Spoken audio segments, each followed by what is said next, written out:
हाथ में सब्जी नहीं। रानी, तुम्हारी दीदी के पास सब्जी खरीदने के लिए पैसे नहीं थे, बस आज के लिए ये खा लो। दोनों बच्चे कुड़कर आधी अधूरी रोटी खाकर सो जाते हैं। ये कहानी है गौरी की। गौरी बहुत ही गरीब थी। उसके पिता रमाकांत नशे में डूबे रहते थे। ऐसे में गौरी की मां लता ने घर चलाने की जिम्मेदारी उठाने के लिए लोगों के घर में जूठे बर्तन मांजती, तब जाकर कहीं उस गरीब के घर का चूल्हा जलता था। बच्चों की भूख मिटाने के लिए वो मजबूर माँ अक्सर भूखी रह जाती है। हर दूसरे दिन भूखे रहने की वजह से उसके शरीर में बीमारियां पनपने लगी थी, जिसने लता को बिस्तर पर पटक दिया था। अब घर चलाने की जिम्मेदारी 17 साल की गौरी पर पड़ गई थी। कहते हैं ना कि भगवान जब किसी को गरीब बनाता है तो उसे कोई ना कोई गुण जरूर देता है। गौरी को सिलाई बुनाई करना आता था, इसलिए उसने अपने कच्चे घर में छोटा सा बुटीक खोल लिया था। एक दिन सुप्रिया उसके बुटीक में आती है और कहती है, कोई है अंदर? अरे सुप्रिया, मेरी सहेली, तू कब आई? आज ही शहर से आई हूँ। क्या बात है, तूने अपने घर को ही बुटीक बना दिया है? पेट पालने के लिए कुछ तो करना ही पड़ेगा। अरे वो तो ठीक है, मगर तेरे इस गरीब बुटीक में कौन सा ग्राहक आएगा? और फिर अगर तू ऐसे ही ओल्ड फैशन ड्रेस डिजाइन करेगी तो तेरा बुटीक चलने से पहले बंद हो जाएगा। अच्छा, मैं चलती हूँ। सुप्रिया की बातें गौरी को सोचने पर मजबूर कर देती है। एक दिन जब गौरी बाजार जा रही होती है तो उसकी नजर बाजार के बीच एक बुटीक पर गड़ जाती है, जहाँ कई सारे फैशनेबल ड्रेसेस शो पीस में लगे हुए थे, जैसे Naira cut suit, floral gown, backless blouses और भी बहुत कुछ। अगर मैं अपने बुटीक में ये सारे ड्रेसेस शो पीस में लाऊंगी तो शायद मेरा बुटीक चल पड़ेगा। गौरी नए फैशन के ड्रेस डिजाइन करने के लिए सारे पैसे से कपड़े खरीद कर घर लाती है, मगर सिलाई मशीन की खींचपीच के कारण कपड़े की सिलाई खराब हो जाती है, जिस कारण गौरी का मन फीका पड़ जाता है और वो फूट फूट कर रोते हुए कहती है, मेरी ये उम्मीद थी, टूट गई। इतनी मुश्किल से मैंने एक एक पैसा बचाया था और उसे कपड़ों पर खर्च किया था ताकि मुझ गरीब के बुटीक में बदलाव आए। अब एक भी पैसा नहीं बचा। मैं अपने छोटे भाई बहन को क्या खिलाऊंगी? माँ की दवाई कहाँ से लाऊंगी? गौरी इस तकलीफ से उभरी भी नहीं थी कि उसके पिता रमाकांत नशे में चूर घर आता है और उसके मुंह से शराब का भभका उठ रहा था। ए गौरी, गौरी, चल पैसे दे मुझे, पैसे दे, मैं बोल रहा हूँ ना, चल पैसे दे। बापू, तुम्हें शर्म नहीं आई? आज तुम फिर शराब पी कर आए हो मेरे पास। एक पाई नहीं अगर होती तो भी मैं नहीं देती। क्या बोली? तू पैसे नहीं देगी मुझे? तू रुक, मैं तेरे को बताता हूँ, तू रुक। ऐसा कहकर रमाकांत गौरी की सिलाई मशीन उठाकर तोड़ देता है और उसके बुटीक को बर्बाद कर। क्या ये जादुई सिलाई मशीन मेरा कहा हर कपड़ा सिल सकता है? मुझे इसे जांचना चाहिए।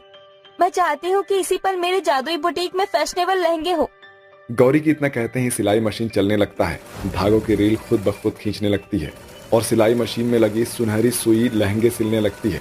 अब पूरे बुटीक में लहंगे ही लहंगे टंगे हुए थे, जिसे देखकर गौरी की खुशी का ठिकाना नहीं था। जो कोई गौरी के बुटीक के आगे से गुजरता था उसकी सीधी नजर कपड़ों की डिजाइन पर गड़ जाती थी, जिसके बाद औरतें उसके बुटीक में आने लगती हैं। एक दिन शिफाली और नित्या नाम की 2 सहेलियां उसके बुटीक पर आती है। Wow, it's amazing! तुम्हारे बुटीक में कितने ट्रेंडी आउटफिट्स हैं। ये मेरी सहेली शिफाली है, इसकी शादी है, इसे वेकल्स लहंगा चाहिए। मुझे शरारा। हमारे ड्रेस हम तुम्हारे बुटीक से डिजाइन कराना चाहते हैं। मगर मैंने तो आज तक कभी शरारा ड्रेस सिला नहीं। कोई बात नहीं, मेरा जादुई बुटीक है ना।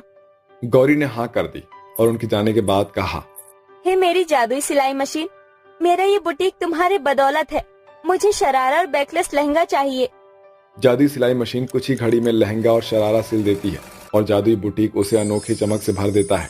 नित्या और शिफाली गौरी की खूब वाहवाही करती है। Oh my god, Gauri, you are very talented. कितना प्यारा शरारा डिजाइन किया है तुमने। हाँ Gauri, I love this lehenga. तुम्हारे हाथों में तो जादू है। तुम्हें तो सव्यसाची के लिए ड्रेस डिजाइन करना चाहिए। अब हमारे फैमिली फंक्शन में ड्रेस हम तुम्हारे ही बुटीक से डिजाइन करवाएंगे।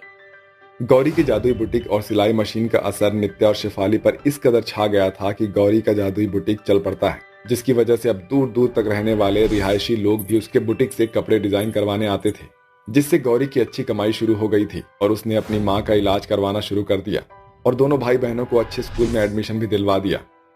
गौरी बेटी, तूने बहुत जिम्मेदारी उठा ली। अब मैं ठीक हूँ। एक न एक दिन तुझे अपनी दुनिया बसानी है। तेरे लिए बड़ा ही अच्छा रिश्ता आया है, मैंने हाँ कर दी है। ठीक है माँ।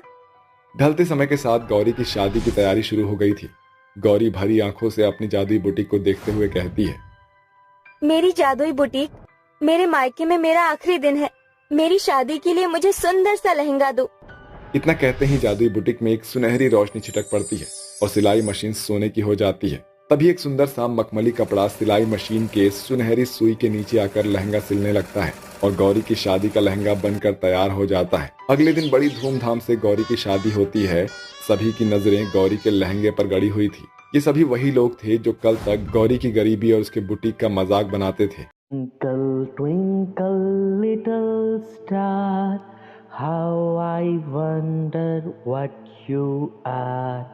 Up above the world so high, like a diamond in the sky. Twinkle, twinkle, little star, how I wonder what you are.